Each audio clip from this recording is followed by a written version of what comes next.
Welcome back to Build with the Plan. Coach David here, and today I want to talk about the why.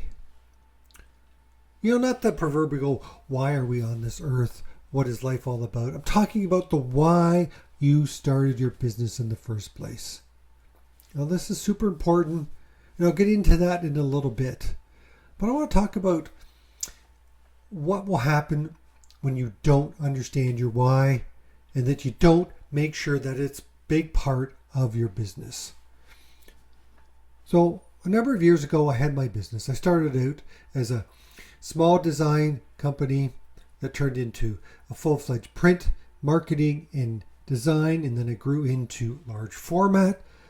This is something that I did, but I wasn't keeping track of my why. I originally started because I knew that I was good at what I was doing. I knew that small business owners, small to medium-sized business owners, they needed to look professional. They needed to look their best for their clients, for their customers. That's why I started the business. I wanted to help other business owners look their best so they could gain the trust by having a professional image to these clients. But also that helped me a little bit with the marketing. I said, I want to help them with the marketing for the same reasons. But as my business started to grow, I hired people, I didn't really know, I started to lose track of the why. I kept looking at, I wanted to get bigger, I needed to get bigger so I could help more people, or at least that's kind of what I had in my mind, right? But you will get distracted, right?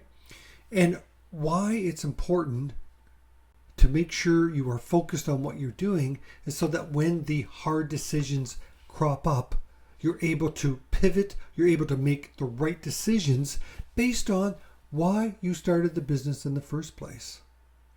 I was growing my business. I got into large format because it just felt like people were asking for it. There was very little competition in my area, so I thought that's what I wanted to do. Let's do that. But what that meant was I could help more people in a different way, but the challenge was I was doing that work. Yes, I had staff, but they were designers and they helped with the marketing and helped with the printing, but they couldn't help me with the large format. So that fell on my plate.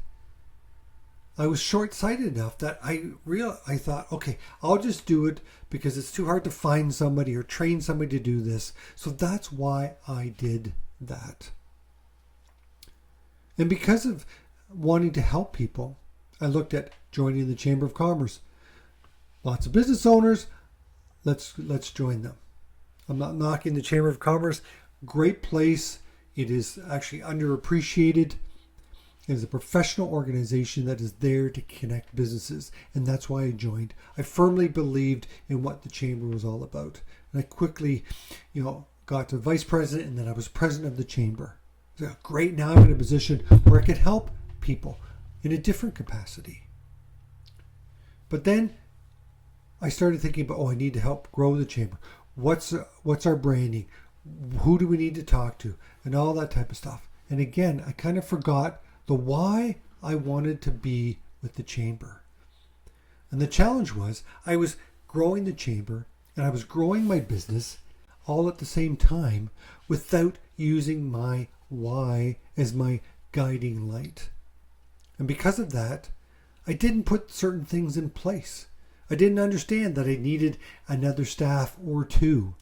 I didn't realize I needed to have better processes in place because the business wasn't really running without me. I still had to be involved in the day-to-day. I did that with my own business and I did that with the chamber. So it was like having two full-time businesses. And you guessed it, I ended up burning myself out. And there was a pretty big cost to that. There was a personal cost and there was a financial cost. I won't get into the personal cost right now, but the financial cost was that I burned myself out and I wasn't able to continue building the business or functioning in the business. So I ended up selling it for far less than it was worth Because I didn't set it up right. Because I didn't keep my why close by. I didn't use it as my guiding light. I got off track. I got distracted. And I ended up with a business that wasn't worth near as much as the 25 years that I put into it. So a cautionary tale, make sure that you understand your why. So I want you to know your why. There's different whys for different people. Everybody's different. But some people get into it because they want to make more money. Some people want more freedom. Some people want to make a difference in their industry. Some people they don't like working for other people. That's part of freedom. Freedom has a number of different things. It could be financial freedom. It could be the freedom to be able to go do what you want whenever you want. That type of stuff.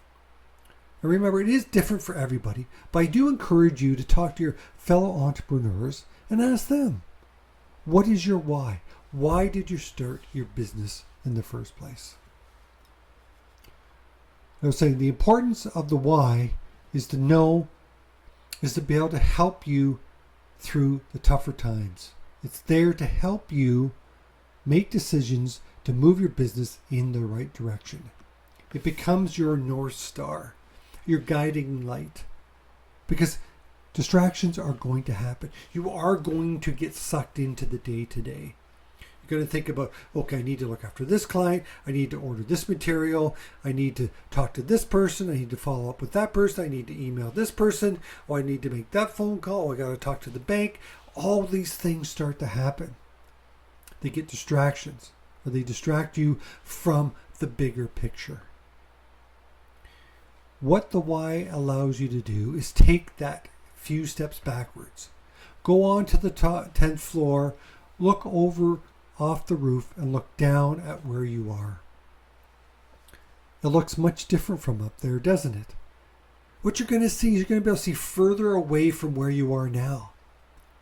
You'll be able to see, okay, if I want to go from here to there, and this is why I'm doing it, these are the decisions I'm going to make sure that my why continues to happen and it gets me to where I want to go.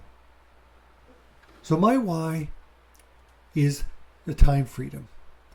The freedom to be able to be with my family, to be able to take time off, to be able to see my kids at school, be able to take them out, do different things. Also activities, different types of activities, whether it's volunteer or whether it's helping other people. See, with the time freedom, I'm able to help some entrepreneurs that maybe can't normally afford my services, but I have that ability because I have the time freedom to take some time to help them where otherwise maybe somebody wouldn't help them. Help them get over that little block in the road so they can remember their why, so they can grow their business and actually get to the why in their business. Now, what you need to do, again, is know your why, think about it long and hard. But this is the important part. You need to write it down. You need to write it down. Say, don't put it on your phone. Only put it on your phone or your computer if you're planning to print it off. I strongly suggest that you write it down with your hands so that it gets more ingrained in your mind. Keep it handy. Look at it regularly. And make sure that you sort of memorize it. If you can't memorize it, just put it beside your desk, your work desk, wherever you're going to be most of the time, so that you can look at it, you can remember it. It becomes that guiding light. So when something comes in front of you and you have to make a decision, you need to go this way or you need to go that way, you will know which way to go based on your why. So again, take that time, identify what your why is, write it down, and then I want you to share it. I want it to become your personal mantra. I want you to be able to tell your staff. I want your staff to understand why is it that you're doing the business. Because if they know why you are doing the business, they buy into it and they're going to work harder for you. They're going to be able to catch your vision And sure, I'll give them an opportunity to say, why are you working for me? Why are you doing what you're doing? And help them understand, because there's excitement in the why. If at the end you're able to do what it is that you want to do because you've created something, then that's fantastic. That's living life. To me, once you reach your why, or you're able to experience your why in your business, that's true joy. That's the ability to be able to do what you want. So share it with your staff, but share it with your family as well.